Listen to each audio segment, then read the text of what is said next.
우리는 살아가면서 종종 절망의 그림자를 마주하게 됩니다. 2차 세계대전 당시에 독일 나치 수용소에서 살아남아서 죽음의 수용소라는 책으로 유명해진 유대인 정신과 의사 빅터 프랭클의 이야기는 인간이 희망을 품고 살아가는 것이 얼마나 중요한지를 깨닫게 해주는 일화인데요. 그는 수용소에 갇혀 있을 때 한 작곡가의 안타까운 죽음을 목격했습니다. 그 작곡가는 1945년 3월 30일에 이 전쟁이 끝날 것이다라는 꿈을 꾸었고 그것으로 하여금 희망을 품고 버텼습니다. 그런데 3월 30일이 지나도 아무런 변화가 없자 그는 절망에 빠졌습니다. 결국 3월 29일에 고열로 쓰러져 그 다음날 세상을 떠나게 되었다는 것이죠. 원인은 발진 디푸스라는 병이었습니다. 하지만 프랭클은 그의 죽음이 단순한 질병이 아니라 희망을 잃은 마음이 면역력을 잃게 만들어서 결국 죽음에 이르게 한 것이다라고 분석했습니다. 이 이야기는 우리가 삶에서 희망을 붙들고 사는 것이 얼마나 중요한 것인가라는 것을 깨닫게 해주는데요. 하지만 우리에게는 단순히 자신의 기대가 담긴 희망보다 더 깊은 의미를 가진 소망을 가지고 있다는 사실을 기억하셔야 합니다. 희망과 소망, 이 두 단어는 비슷해 보이지만 성경에서 말하는 소망은 그 근원이 어디에 있습니까? 주님께 있다는 것이죠. 그래서 성경에서 말하는 소망은 그 근원이 주님께 있다는 것에 대해서 차이가 있더라는 것이죠. 내가 바라는 희망을 넘어서 주님께서 주시는 소망이기 때문에 우리는 어떤 어려움 속에서도 이겨낼 수가 있더라는 것입니다. 오늘 우리는 이 귀한 소망을 우리에게 전하는 말씀을 들려 함께 나누고자 합니다. 특별히 이 소망을 우리 삶 속에서 붙들고 실현하기 위한 네 가지 중요한 기둥이 있는데요. 즉 믿음과 기도와 사랑과 성령님의 인도하심에 대해서 묵상하게 될 것입니다. 이 시간 말씀 듣는 것을 넘어서 우리 삶 가운데 진정한 그런 소망이 임하고 또 굳건한 믿음으로 나아가 주님과 친밀히 기도하고 그 사랑을 실천하며 성령님의 인도하시며 온전히 순종하기로 결단하는 귀하고 복된 시간 되기를 주님의 이름으로 축원합니다. 우리 첫 번째 같이 읽겠습니다. 흔들리지 않는 믿음의 능력. 하나님께서는 자녀인 우리들이 이 세상을 살면서 당신이 주시는 소망을 가지고 살아가기를 원하십니다. 어떤 상황 속에서도 이 소망을 잃지 않기를 바라시는 하나님의 마음을 이 예수님의 말씀을 통해서 느낄 수가 있는데요. 예수님은 십자가를 향해서 발걸음을 옮기고 계실 때 근심과 불안과 공포에 가득 찬 세대들에게 소망의 말씀을 주셨습니다. 요한복음 14장부터 16장에 나타나는 이 말씀은 제자들에게 이 소망을 주기 위한 말씀이었고 오늘 본문 12절 말씀은 그 중에 핵심 구절이라고 할 수가 있는데 같이 한번 12절 읽겠습니다. 내가 진실로 진실로 너희에게 이르노니 나를 믿는 자는 내가 하는 일을 그도 할 것이요 또한 그보다 큰 일도 하리니 이는 내가 아버지께로 감이라. 아멘. 이 말씀을 잘 읽어보시면 얼마나 놀라운 말씀입니다. 낙심하는 자에게 소망을 주는 그런 말씀이라 할 수 있습니다. 예수님은 이 땅에 계실 때 세상을 구원하기 위해서 가르치시고 복음을 전파했습니다. 가난한 자들과 함께 하셨습니다. 병자들을 치료하셨습니다. 그리고 귀신들을 쫓아내셨습니다. 예수님은 천국법을 선포하셔서 사람들이 주님을 믿고 영생을 얻을 수 있도록 해주셨습니다. 그런데 이제 주님이 떠나시게 되면 이 영광스러운 일을 누가 하게 된다는 거예요? 지금까지는 주님이 하셨지만 이제부터는 제자들이 하게 된다는 것입니다. 그런데 오늘 말씀 속에서 더욱더 놀라운 사실이 있죠. 내가 하는 일을 그도 할 것이요 또한 그보다 큰 일도 하리니 라고 말하고 있다는 거예요. 즉 예수님께서 하셨던 일보다 더 큰 일을 하게 될 것이라는 것입니다. 물론 예수님께서 십자가와 부활로 이루셨던 그런 구원을 제자들이 할 수는 없는 일이죠. 그건 불가능한 일입니다. 하지만 여기서 예수님이 내가 하는 일이라고 하는 것은 십자가와 죽음, 부활, 승천과 같이 예수님의 고유한 사역을 말씀하시는 것이 아닙니다. 복음을 전하는 일에 대해서 이야기하고 있는 것이죠. 그리고 실제로 주님께서 하신 일보다 더 큰 것을 하리라는 주님의 예언은 그대로 이루어졌습니다.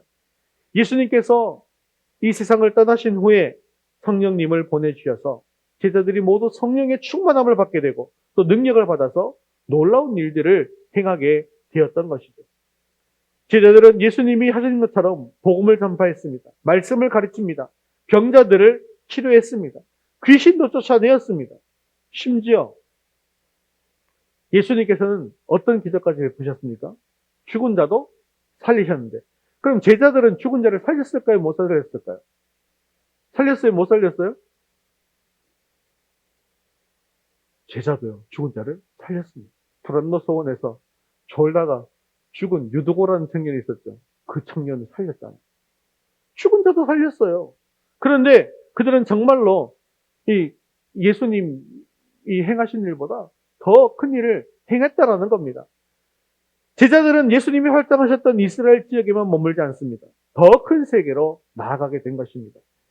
예수님 당시 이스라엘 지역은요, 지금 우리나라의 일부 지역보다 작은 지역이에요. 사실은 얼마 안 되는 그 지역에 다니시면서 예수님께서 복음을 전하신 것이거든요. 평생 동안. 수만 명이 예수님을 따라다닌 적도 있었지만 나중에 예수님이 십자가 위기에 처했을 때 사람들이 다 어떻게 했습니까? 다 도망가 버리고 다 떠나버렸지 않습니까? 심지어 12제자마저도 다 도망가 버렸습니다. 그렇게 활동하신 땅의 크기나 함께했던 사람들의 숫자만 따져보아도 예수님께서 하신 일은 그리 크지 않고 작은 일로 보이는 것이 사실입니다. 그런데 제자들이 한 일을 생각해보면 그들은 그곳에만 머문 것이 아니라 전 세계 모든 민족을 향해서 나아갔습니다. 그들은 유대 땅에만 얽매이지 않았습니다. 그래서 우리는 한국 사람인데도 이스라엘과 멀리 떨어져 있잖아요. 그럼에도 불구하고 우리도 복음을 듣고 이제 하나님을 믿으며 예수님을 믿으며 예배할 수 있게 되어진 것이죠. 이것이 바로 예수님께서 제자들에게 원하셨던 것입니다. 그래서 예수님은 제자들을 떠나시면서 지상 대명령을 주셨는데 마태복음 28장 19절, 사도행전 1장 8절 같이 한번 읽어보겠습니다. 그러므로 너희는 가서 모든 민족을 제자로 삼아 오직 성령이 너희에게 임하시면 너희가 권능을 받고 예루살렘과 온 유대와 사마리아와 땅끝까지 이르러 내 증인이 되리라 하시니라. 아멘. 이것은 지상대의 명령이긴 하지만 사실 명령이 아니라 약속인 것이죠. 제자들은 예수님의 말씀대로 모든 나라와 민족에게 가서 제자를 만들었습니다. 온 천하에 다니면서 만민에게 복음을 전파했습니다. 이렇게 제자들이 행한 일은 세계적인 일이었다는 것이죠. 그런 면에서 보면 제자들이 예수님보다 더 큰 일을 했다라는 것은 진짜로 맞는 일이죠. 숫자적으로도 보면요, 베드로가 설교했을 때 하루에 3,000명이 회개하고 예수님을 믿고 세례를 받았습니다. 또 성전에서 날 때부터 다리 못 쓰는 사람을 고치고 말씀을 전했더니 하루에 또 5,000명이 믿게 되었다는 거죠. 정말로 예수님이 하신 일보다 더 큰 일을 한 것입니다. 12절을 다시 보면 나를 믿는 자는 이라고 되어 있는데 이 말은 사실 나를 믿는 자는 누구든지 라는 그런 뜻입니다. 이 누구든지는 제자들만 이야기하는 것이 아니죠. 예수님을 믿고 예수님을 구주와 주인으로 고백하는 저와 여러분을 포함한 우리 모두가 다 포함되어져 있더라는 것이죠. 따라서 이 말씀을 바꾸어 읽는다면 이렇게 읽을 수 있을 것 같아요. 자, 어떻게 읽을 수 있는지 한번 볼게요. 자, 읽겠습니다. 예수를 믿는 나는 주님이 하신 일을 할 것이요. 또한 이보다 큰 것도 하게 될 것이다. 다시 한번 다짐해서 읽어봅시다. 예수를 믿는 나는 주님이 하신 일을 할 것이요. 또한 이보다 큰 것도 하게 될 것이다. 아멘입니까? 아멘입니까?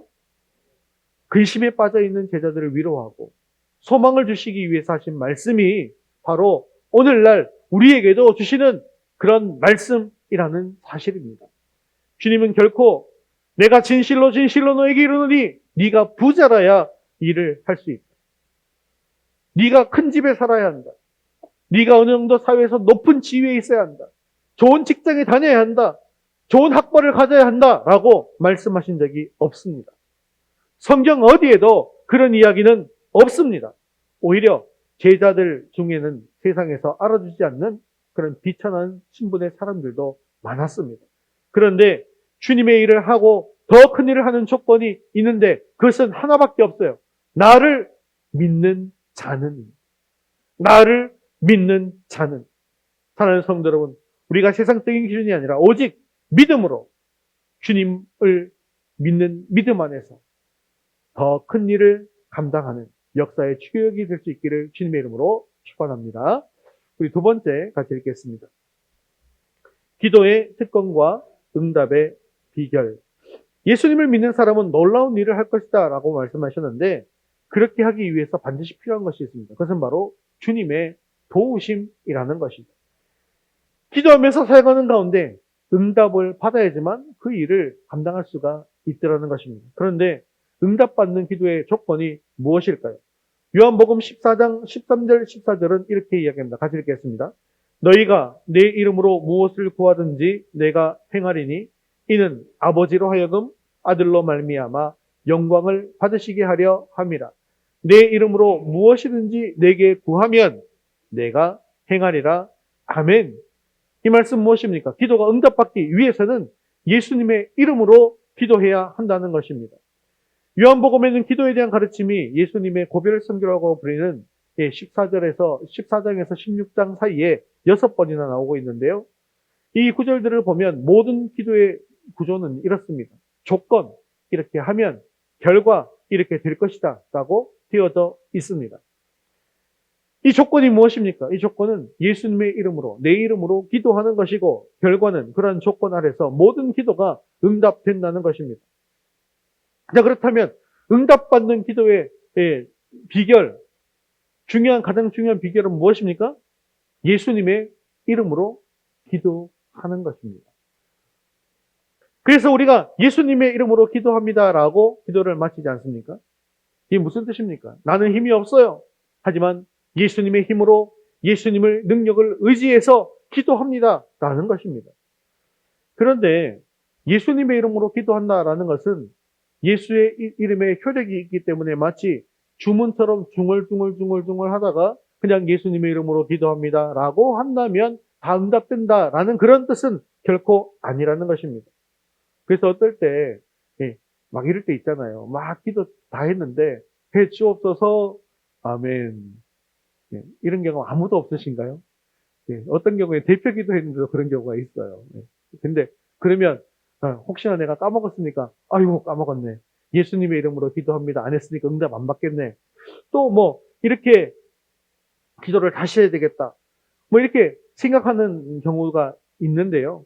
근데 뭐 그렇게 해서 예수님의 이름으로만 무조건 기도하면 다 응답받고 그런 의미는 사실은 아닙니다.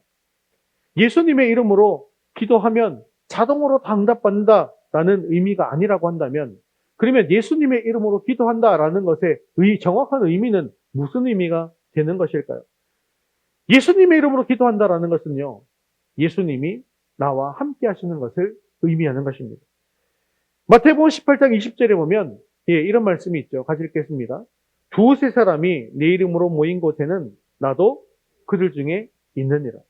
그러니까 예수님의 이름은 예수님이 함께 하신다는 것을 나타내는 뜻을 가지고 있더라는 것입니다. 예수님께서 이 14장 16절에 있는 이 고별 설교를 하신 상황을 보면 더 쉽게 이해가 되는데요. 이때 상황은 어떻습니까? 예수님께서 떠나가신다라고 하니까 제자들이 근심하고 절망에 빠져 있는 그런 상태입니다. 그래서 14장 앞부분에도 그렇게 나와 있죠. 이에 대해서 예수님은 세 가지로 제자들을 위로해 주시는데 내가 계속 내 이름으로 너희와 함께 해주겠다. 나와 같이 너희를 돕는 보혜사를 보내주겠다. 너희 기도에 응답해 주겠다. 이것입니다. 예수님이 자신의 이름으로 기도하라고 제자들에게 말씀하신 것은 바로 기도하는 가운데 예수님이 제자들과 함께 해 주시겠다라고 하는 약속이 된다는 것이죠. 이 약속은 예수님의 12 제자들뿐만 아니라 우리에게도 주어진 약속입니다. 우리가 기도할 때 예수님이 그 가운데 함께 하시는 것은 우리가 기도하는 가운데 예수님을 만날 수 있다라고 하는 놀라운 말씀이 되고 또 그렇기 때문에 절망과 낙심 가운데 있을 때 큰 위로가 되고 소망이 되어지는 것입니다. 이것이 바로 기도의 본질입니다. 곧 예수님의 이름으로 기도한다는 것은 주님과 대화하며 교제하는 것을 뜻하는 것이죠. 아무런 생각 없이 그냥 말로만 예수님의 이름으로 기도하는 것이 아니라 정말 예수님이 나와 함께 계셔서 예수님과 대화하고 교제하는 것입니다. 그런 기도 가운데 주님이 우리와 함께 하시니까 그 기도가 응답이 가능한 것이죠. 예수님이 제자들과 함께 하고 있을 때에는 예수님의 이름으로 구할 필요가 없었습니다. 왜냐하면 제자들과 그곳에 함께 계셨기 때문이죠. 그런데 이제 예수님이 떠나시고 육신으로 사람들과 함께 하시지 않게 될 때 이제 예수님의 이름으로 기도할 필요가 있게 된 것입니다. 왜 그렇습니까? 예수님이 기도할 때, 예수님의 이름으로 기도할 때 우리와 함께 계시기 때문이죠. 즉 예수님 이름으로 기도한다는 것은 예수님께서 기도하는 사람들과 함께 하신다는 것을 의미한다는 겁니다. 또한 두 번째 의미가 있는데 이것은 예수님의 제자로서 하나님께 구할 수 있는 특권이 있다라는 것을 의미합니다. 유대인들은 어떤 사람의 보냄을 받게 되었을 때 그 보낸 사람의 이름으로 호소할 수 있습니다. 우리가 외국에 특사를 보내게 되어지면 대통령이나 왕을 대신해서 간 거잖아요. 그래서 대통령이나 왕의 이 권위를 가지고 이야기할 수 있는 것 아니겠습니까? 그런 거예요. 요한복음 전체를 보면 예수님은 하나님의 아들로서 하나님이 보내신 분이다라는 것을 강조하고 있습니다. 계속해서 그래서 내가 아버지께로부터 왔다. 내가 아버지께로 돌아간다라는 말씀을 많이 하시고 계시는 것이죠. 그렇다면 예수님이 보낸 사람들이 있는데 그 사람들이 누구예요? 제자들이라는 것입니다. 즉 제자들 역시 예수님의 이름으로 호소할 권리를 얻게 되었다는 것이죠. 그래서 사람들이 너희가 무슨 권세로 이런 일을 하느냐라고 이야기할 때 보내신 분의 권세로 한다라고 대답할 수 있게 되었다는 것입니다. 그런데 이것은 무슨 법적인 것을 이야기하는 것이 아니라요. 관계적인 것을 이야기하는 것입니다. 법적 권위도 물론 있지만 그것이 다가 아니라 주님과의 사랑의 관계 때문에 가능해졌다는 것입니다. 하나님께서는 당신이 보내신 아들 예수님의 말을 듣고 그들이 구하는 것을 들어주신다는 것이죠. 요한복음에서 계속적으로 예수님께서 하시는 말씀 가운데 아버지와 나는 하나다라는 표현입니다. 하나님과 예수님이 하나이기 때문에 예수님을 믿는 모든 사람은 하나님과 하나 되는 그런 관계를 누리게 된다는 거죠. 그리고 그 관계 속에서 하나님께 무엇이든지 요청할 수가 있게 되는 것입니다. 그래서 우리가 예수님의 이름으로 기도한다라는 것은요. 예수님과 하나 되어서 기도한다라는 뜻이 되어진다는 것이죠. 여러분, 세상에 어떤 높은 사람이 나와 하나 되는 것을 좋아하겠습니까?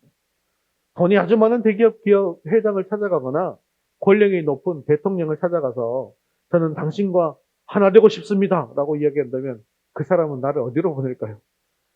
정신병원으로 보내지 않겠습니까? 유명한 사람이 나와 하나가 된다는 것, 이거 참 말도 안 되는 일입니다. 그런데 온 세상의 주인 되신 그 주님께서 나와 하나가 되어 주신다는 것입니다. 그렇기 때문에 예수님이 나와 하나가 된다라는 것이 얼마나 큰 특권인지를 우리는 깨달아야 한다는 거예요. 그런 특권을 가지고 있기 때문에 우리는 뭐 할 수 있다? 기도할 수 있다는 거예요. 그렇게 생각하면 기도가 결코 부담이 되지 않는 것입니다.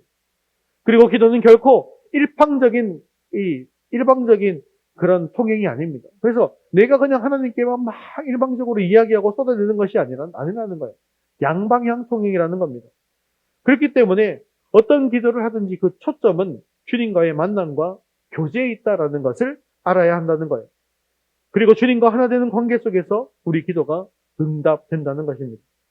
그렇게 주님과의 만남이 제대로 일어나면 주님께서 요구하시는 것, 주님이 명령하시는 것, 주님이 말씀하시는 것, 이것을 왜 해야 하는지 주님과 함께 하다 보니까 주님의 마음을 깨닫게 되어지는 것이죠. 그리고 기도하는 가운데 기꺼이 순종하고자 하는 마음이 일어나게 되더라는 것입니다.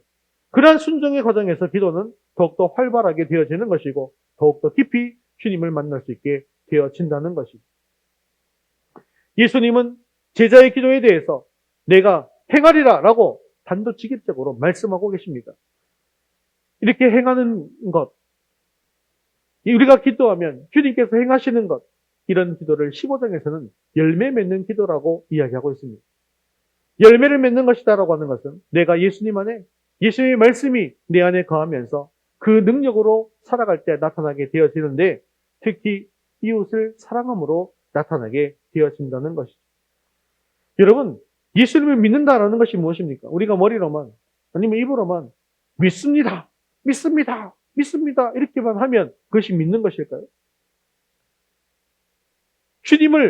주님이 원하시는 그런 사랑을 실천하는 삶, 열매를 맺는 삶이 정말로 주님을 믿는 것입니다.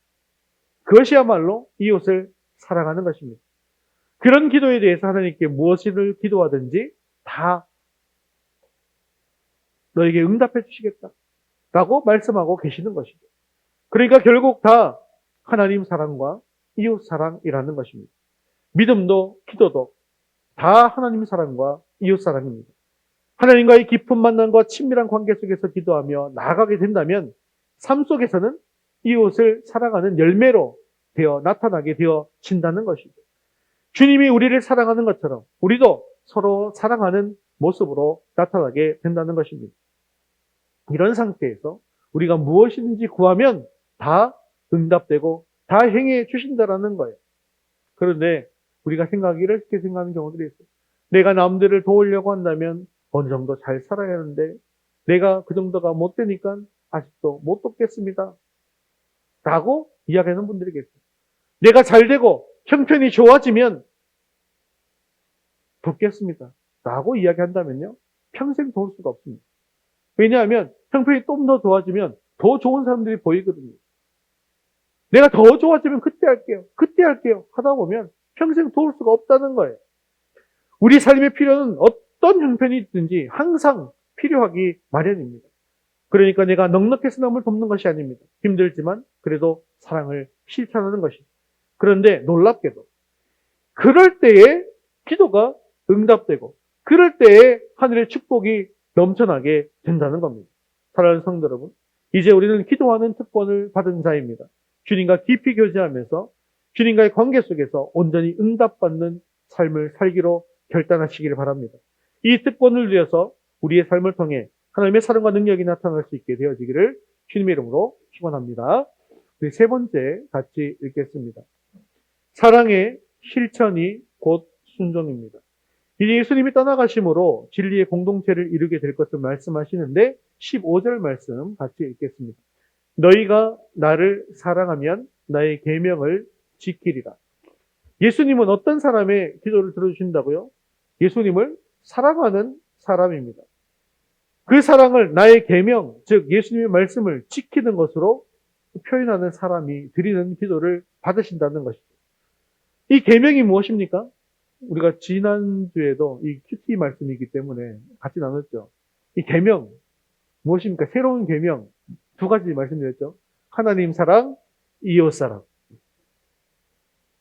이 특히 세 계명이라고 예수님께서 말씀하신 건 뭐냐면요. 내가 너희를 사랑한 것 같이 너희도 서로 사랑하라 하신 것이죠. 그리고 실제적으로 예수님께서 어떻게 하셨습니까? 이 말씀하시면서 제자들의 더러운 발을 씻겨 주신 것이죠. 그럼으로써 그 사랑을 친히 보여주셨습니다. 주님은 하나님을 사랑하는 자가 드리는 기도를 너무나도 잘 들어주십니다. 이웃을 사랑해서 그들의 필요에 민감하게 반응하여 섬기는 사람들이 드리는 기도를 잘 들어주신다는 것입니다. 욕심과 탐욕과 정욕과 불의와 방탕과 거짓과 위선으로 사는 사람의 기도를 들어주시겠습니까? 아니라는 거예요. 하지만 사랑으로 기도할 때 들어주신다는 것입니다. 어떤 분들은 기도할 때 좀 잘못된 것들을 하기 위해서 기도하는 분들이 있어요. 예를 들어서 불법적인 것을 하는데 불법적인 이 일이 걸리지 않도록 도와주세요. 자, 이렇게 기도해요. 제가 이번에 이 일이 잘 돼야 되는데 저 사람을 잠깐 속여야 합니다. 그런데 저 사람의 눈을 가려주어서 들리지 않게 해주시고 보지 않게 해주세요. 라고 하는 그런 기도를 하나님께 드리면 들어주시겠습니까? 들어주시겠어요? 안 들어주신다는 거죠. 근데요, 또 희한하게도 살다 보면 우연히 또 그렇게 되어질 때가 있습니다. 진짜로 눈이 가려졌는지 못 보고 넘어가는 경우가 있더라는 거예요. 그런데 그거 하나님의 응답일까요? 아닐까요? 하나님의 응답이 결코 아니라는 걸 기억하십시오. 만일에 그런 일이 일어났다면 이거 하나님의 응답이다 하면서 또 그런 거 하는 거 다 하게 되는 유혹에 빠지게 된다는 거예요. 근데 그러면 안 된다는 것입니다. 하지만 내 형편이 좋진 않지만 이웃을 위해서, 형제 자매를 위해서 사랑으로 간절하게 기도한다면 반드시 응답해 주십니다. 그래서 도고기도의 응답을 잘 해 주시는 것입니다. 제가 도고기도 뭔지도 설명드렸죠. 우리가 흔히 얘기하는 중보기도는 예수님께 하시는 것이 중보고, 다른 사람을 위해서 하는 기도는 도고기도다라고 말씀드렸죠. 그런데 이 모든 것은 예수님이 십자가에서 죽으심으로 이루어진 것입니다. 예수님이 먼저 우리를 사랑해 주셨기 때문에 가능해진 것이죠. 그래서 그 사랑에 우리도 사람으로 화답할 때 하나님의 사람으로 인정받을 수 있게 된다는 것이죠. 이것이 바로 15절에서 예수님께서 너희가 나를 사랑하면 나의 계명을 지킬 것이다 라고 하신 말씀의 의미다는 거예요. 그렇지 않습니까? 정말로 사랑하면 그 말을 듣고 지키지 않습니다. 예수님 때문에 생긴 공동체는 진리와 사랑의 공동체입니다. 모여서 잠깐 예배만 드리고 흩어지는 그런 종교기관이 아닙니다. 그래서 우리는 더 연결되어야 합니다. 더욱더 교제해야 합니다. 더욱더 환영하고 더욱더 사랑해야 하는 것이죠. 이렇게 사랑할 때 기도가 응답되고, 또 기도할 때 서로 사랑하게 되는 것을 기억하시고 사랑을 실천함으로 순종하는 저와 여러분 되시기를 주님의 이름으로 축원합니다. 우리 마지막 네 번째 같이 읽겠습니다. 보혜사 성령님의 임재. 예수님이 이루신 구원의 역사 중 하나가 바로 예수님께서 승천하시고 하나님 보호자 우편에 앉으시고 이 땅에 자신을 대신해서 보혜사 성령님을 보내신 사건입니다. 그리고 우리는 이 성령으로 인해서 예수님의 보다 더 큰 일을 할 수가 있게 된 것이죠. 예수님은 이 땅에 더 이상 인간으로 안 계시고 하늘로 올라가셨지만, 그래서 성령님을 보내주셔서 예수님을 믿는 사람에게 영원히 거하게 하셨습니다. 그로 인해서 우리는 주님의 뜻에 합한 기도를 드릴 수가 있게 되어진 것이죠. 그런데 응답받는 기도와 성령은 아주 밀접한 관계가 있습니다. 요한복음 14장 16절 말씀 같이 한번 읽겠습니다. 내가 아버지께 구하겠으니 그가 또 다른 보혜사를 너희에게 주사 영원토록 너희와 함께 있게 하리니. 자, 이 말씀을 통해서 우리는 세 가지를 살펴볼 수 있는데요. 성령은 예수님의 강구로, 그리고 하나님의 보내심으로 오신다라고 하는 것입니다. 즉 우리의 구원은 삼위 하나님, 성부, 성자, 성령 하나님의 하나된 협력사에게 결과다라는 것을 보여주고 있다는 것이죠. 하나님의 뜻에 따라서 예수님의 순종의 결과로, 그리고 성령께서 실행하심으로 말미암아 이루어졌다는 것입니다. 그리고 성령을 부를 때 뭐라고 부르죠? 보혜사라고 부르는데요. 보혜사는 헬라어로 파라클레이토스인데요. 우리나라 말로 바꾸면 위로자, 상담자, 대언자 이렇게 번역될 수 있습니다. 영어로는요, 카운슬러로 번역됩니다. 그런데 예수님이 보혜사를 그냥 보혜사라고 하지 않고 또 다른 보혜사다라고 이야기하죠. 이 말은 무엇일까요? 예수님 자신도 보혜사라는 것이죠. 그래서 예수님이 또 다른 보혜사를 보내시겠다고 하신 말씀은 자신과 같은 종류의 또 다른 보혜사를 보내신다는 것입니다. 그분이 바로 성령님이시죠. 성령님은 주로 이 땅에 계셨던 예수님을 대신해서 예수님이 제자들을 떠나시기 전에 하셨던 일들을 제자들을 위해서 감당하게 할 것입니다. 또 제자들을 통해서 그들이 하도록 해 주실 것이죠. 그것이 바로 또 다른 보혜사 성령의 역할이라는 것입니다. 또 세 번째로 이 보혜사 성령은요, 영원토록 믿는 자들과 함께 계시다라는 사실입니다. 영원토록 머무르신다는 것, 그리고 특별한 일꾼들만이 아니라 모든 사람에게 임하신다는 것, 이 두 가지가 구약에서의 성령과 가장 결정적인 차이입니다. 구약 때에는요, 왔다 갔다 하셨어요. 그런데 오순절 사건 이후에는 신자 안에 들어오셔서 영원히 함께 하신다는 것입니다. 예수님은 제자들을 떠나시면서 이렇게 말씀하셨죠. 내가 세상 끝날까지 너희와 항상 함께 있겠다라고 하셨습니다. 그래서 예수님이 육체적으로 함께 계시지 않는 동안에 성령께서 예수님의 임재를 대신해 주시는 것이죠. 이러한 이 보혜사 성령님의 가장 결정적인 특징이 17절에 나타나고 있는데요. 17절 같이 읽겠습니다. 그는 진리의 영이라 세상은 능히 그를 받지 못하나니 이는 그를 보지도 못하고 알지도 못합니다. 그러나 너희는 그를 아나니 그는 너희와 함께 거하시며 또 너희 속에 계시겠습니다. 아멘. 자, 성령은 어떤 영이라고요? 진리의 영입니다. 이것이 성령님의 가장 큰 특징입니다. 진리를 나타내시고 구원하시는 분이라는 거죠. 이것은 예수님이 하시는 역할과 똑같은 것입니다. 그리고 성령은 성경의 저자십니다. 따라서 성경을 예수님의 빛의 조명에 밝히 드러내시는 분이 바로 성경의 저자시고 예수님이 보내신 이 보혜사 성령이라는 것이죠.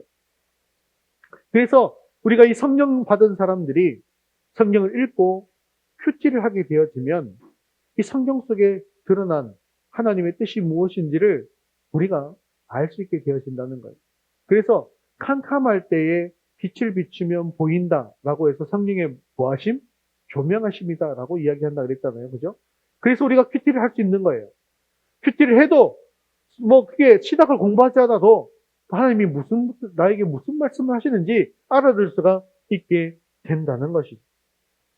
여러분, 세상과 교회의 가장 큰 차이점이 무엇이겠습니까? 그것은 바로 진리가 있느냐 없느냐 하는 것입니다. 다시 말해서 성령님이 계신가 안 계신가의 차이라고 할 수 있습니다. 아무리 성경 지식이 많다 할지라도 진리 위에 서 있지 않으면 잘못된 것입니다. 사실 그래서 이단들이 잘못된 거예요. 신천지 이단들이 전도하는 대표적인 것이 무엇입니까? 거짓말로 속이는 건 아니겠습니까? 일단 속이고 시작하잖아요. 침투할 때도 속이고 들어오잖아요. 자기 신분도 속이고 다 속이고 들어오지 않습니까? 그러면서 이걸 뭐라고 얘기합니까? 모략이라고 합니다. 모략이라고는 전략이에요. 그래서 이것을 가르치고 그렇게 할 수 있도록 하는 거예요. 그런데 거짓으로 어떻게 성령의 역사가 일어날 수 있습니까? 성령은 진리의 영이기 때문에 거짓으로는 결코 성령의 역사가 일어날 수가 없는 것입니다. 그렇기 때문에 진리 위에 서 있지 않으면 다 잘못된 것입니다. 그래서 이단이 잘못된 거예요. 가끔 보면요, 믿는다고 하면서도 거짓말을 밥 먹듯이 하는 사람들이 있습니다. 그러면 이거 잘못된 거 맞죠?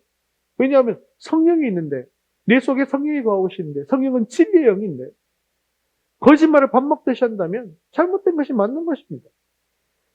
예수님을 믿고 성령을 받았다면 결코 그렇게 할 수가 없습니다.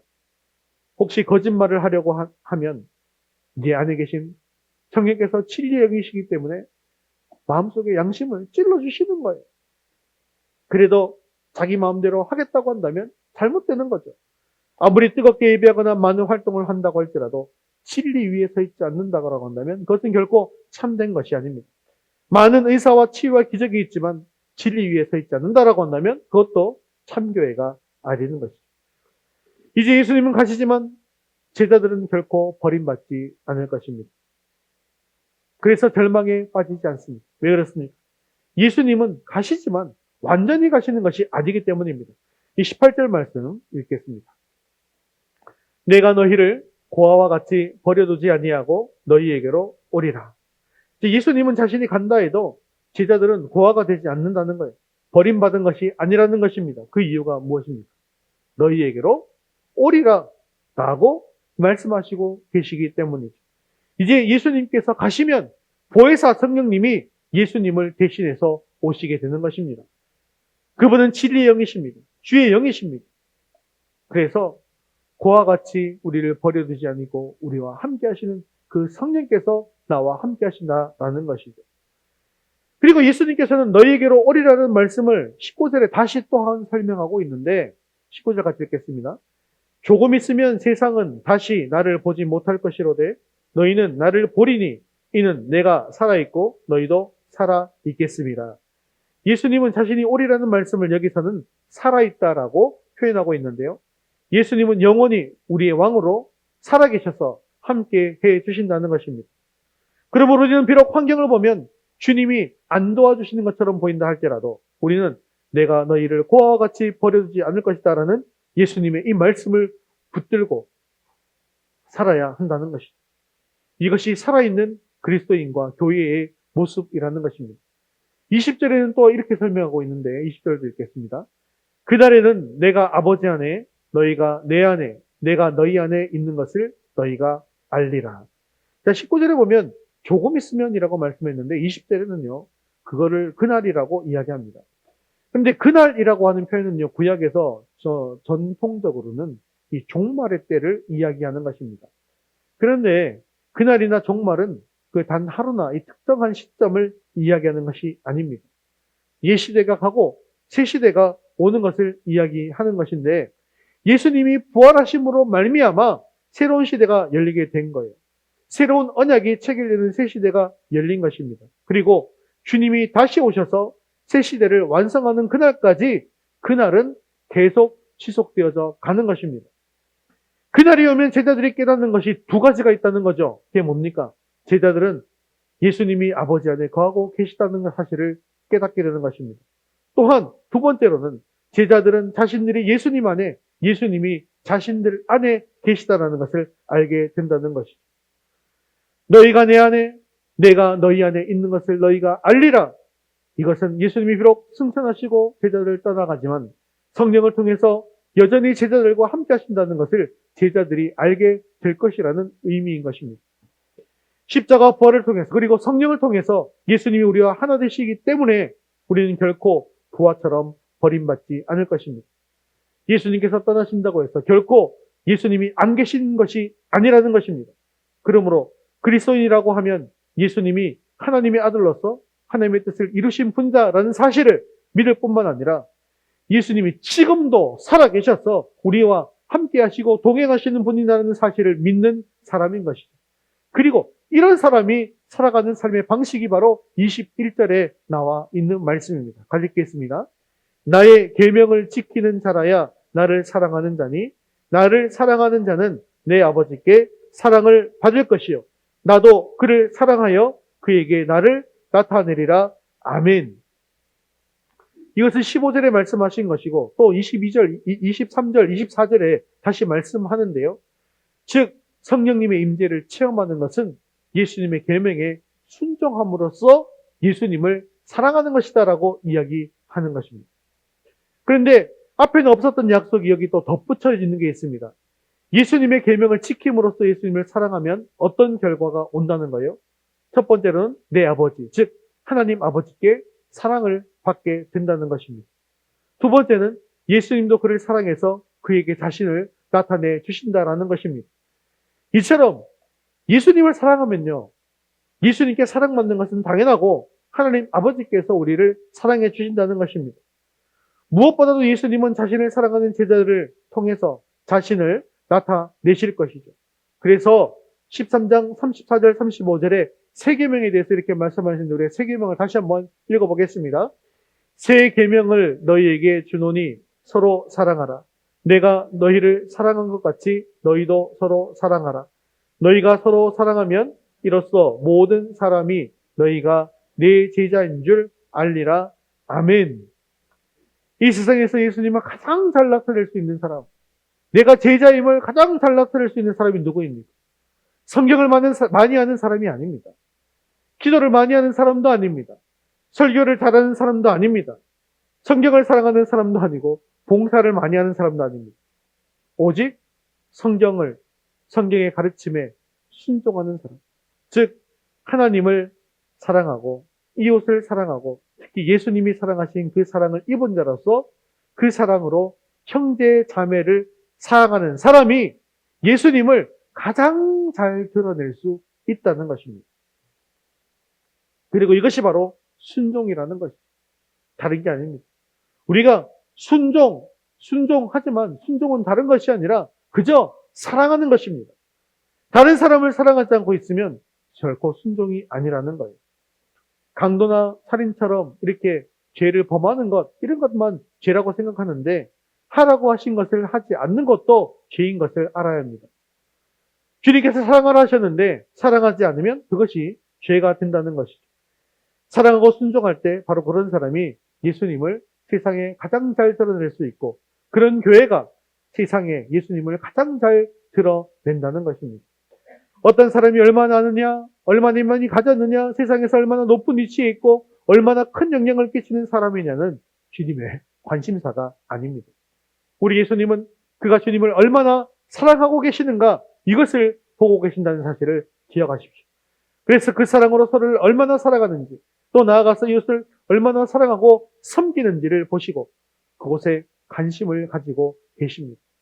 그 일을 위해서 우리에게 성령님을 보내주셨고 성령님의 능력으로 또한 그 일을 감당할 수 있게 해주시는 것입니다. 사랑하는 성도 여러분, 이제 우리는 보혜사 성령님의 인도하심 속에서 주님의 사랑을 실천하고 순종하는 삶을 살아야 합니다. 세상의 유혹과 거짓에 흔들리지 않고 오직 진리의 영이신 성령님을 따라서 사랑의 계명을 지키기로 결단하십시오. 그리고 우리 삶을 통해 예수 그리스도의 참된 제자임이 드러나고 주님께 큰 영광 돌리는 저와 여러분 되시기를 주님의 이름으로 축원합니다. 말씀을 맺겠습니다. 우리는 빅터 프랑클의 이야기에서 희망이 인간 생존에 얼마나 필수적인지를 보았습니다. 그러나 우리에게는 단순히 세상적 기대에 불과한 희망을 넘어서 주님께 근원을 둔 흔들리지 않는 소망이 있습니다. 그 소망은 바로 믿음, 기도, 사랑, 그리고 보혜사 성령님의 인도하심을 통해서 우리 삶을 통해 드러나게 되어지는 것입니다. 사랑하는 성도 여러분, 우리는 믿음으로 예수님께서 행하신 일보다 더 큰 일을 감당할 수 있도록 부름받은 주님의 제자들입니다. 우리의 믿음은 단순한 지식이 아니라 주님의 능력을 우리 삶 속에 끌어들이는 통로가 되는 것입니다. 또한 기도는 세상에서 가장 높으신 주님과의 친밀한 대화이자 또한 교제의 특권입니다. 우리는 예수님의 이름으로 기도할 때 그분과 하나 되어서 역사하시는 하나님의 능력을 또 하나님의 응답을 경험하게 되는 것이죠. 그리고 이 모든 것의 본질이 무엇입니까? 한 단어로 요약하면 사랑이라는 것이죠. 하나님을 사랑하고 이웃을 사랑하는 것, 이것이 바로 주님의 계명에 순종하는 것이고 성령께서 우리 안에 거하시고 역사하신다라고 하는 증거가 되는 것입니다. 사랑으로 순종할 때 우리는 이 세상에 예수 그리스도를 가장 분명하게 드러내는 사람들이 될 수 있는 것입니다. 그렇다면 우리는 이 말씀 앞에서 어떤 결단을 내려야겠습니까? 단순히 말씀을 듣고 넘기는 것이 아니라 우리의 삶을 주님께 드려서 흔들리지 않는 믿음으로 주님의 큰 일을 감당할 수 있게 되어지기를 바랍니다. 매일의 삶 속에서 주님과 깊이 교제하는 기도의 특권을 온전히 누리는 사람이 되기를 바랍니다. 그리고 삶 속에서 성령의 인도하심을 따라 하나님과 이웃을 사랑하는 삶을 살며 그 사랑으로 순종하기로 결단하시기 바랍니다. 이러한 믿음과 기도와 사랑의 결단이야말로 주님께서 주시는 소망을 붙들고 진정한 승리를 향한 발걸음을 걸어가는 우리가 되어질 것입니다. 이 결단이 우리 삶 속에서 강력한 역사로 나타남으로 말미암아 주님께 큰 기쁨과 영광 돌릴 수 있는 저와 여러분 되시기를 주님의 이름으로 축원합니다.